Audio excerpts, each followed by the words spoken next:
Apologies are hard, but add politics into the mix and everything seems to get a whole lot harder. With political power comes the expectation that one must uphold a higher standard in both their personal and professional lives. But politicians are human too, and just like the rest of us, they make mistakes all the time. The difference lies in how they handle their mistakes and how they respond to the public in times of crisis. Voters expect accountability, but they also recognize political spin when they see it. As a result, politicians must balance strategy with sincerity and use impression management to ensure their apologies' effectiveness. Impression management is the communication concept that refers to the strategic effort to influence how others perceive an individual or an organization. In crisis communication, it plays a crucial role, as leaders and organizations craft strategic messages in order to maintain credibility, restore public's trust, and minimize reputational damage. Today, we will examine the impression management techniques politicians use in times of crisis.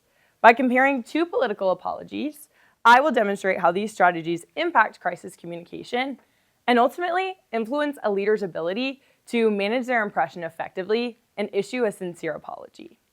So, here are some of the most common impression management strategies.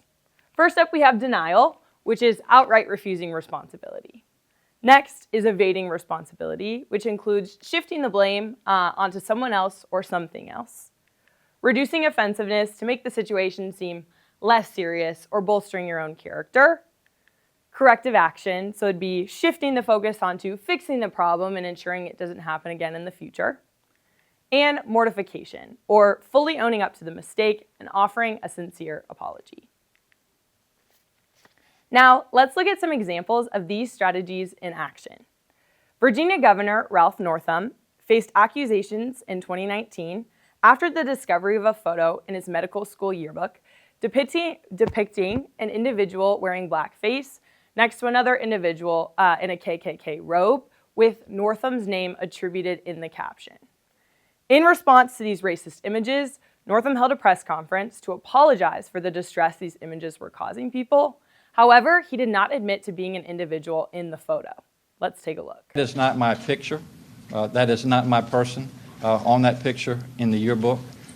We will continue to lead.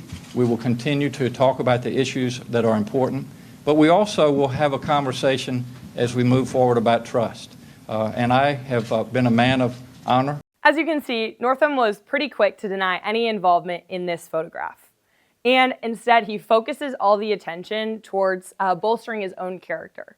So he tries to reduce offensiveness by claiming his trustworthiness and his capacity to be a man of honor in this case. In the aftermath of his apology, the public perceived this as insincere.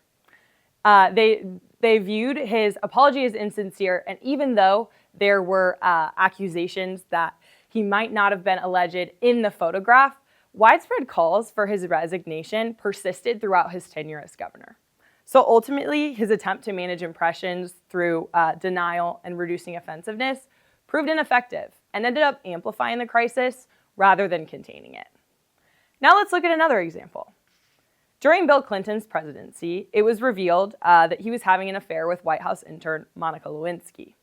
Initially, Clinton denied any involvement in this scandal, but as more details emerged, he fully owned up to his mistakes and issued a formal apology to the American people in order to try to restore his public image.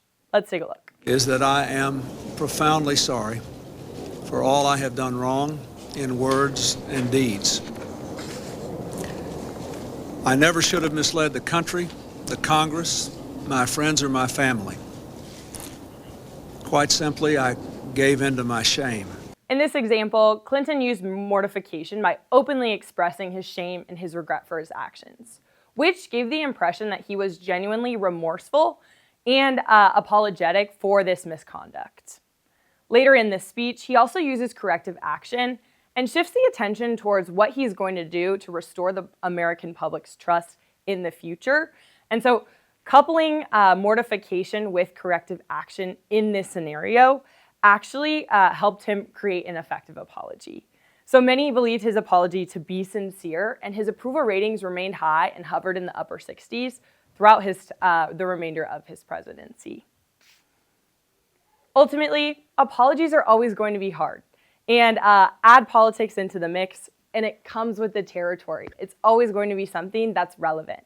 However, using impression management strategies the right way in a crisis can be the difference between rebuilding public confidence or damaging a political career beyond repair. Thank you.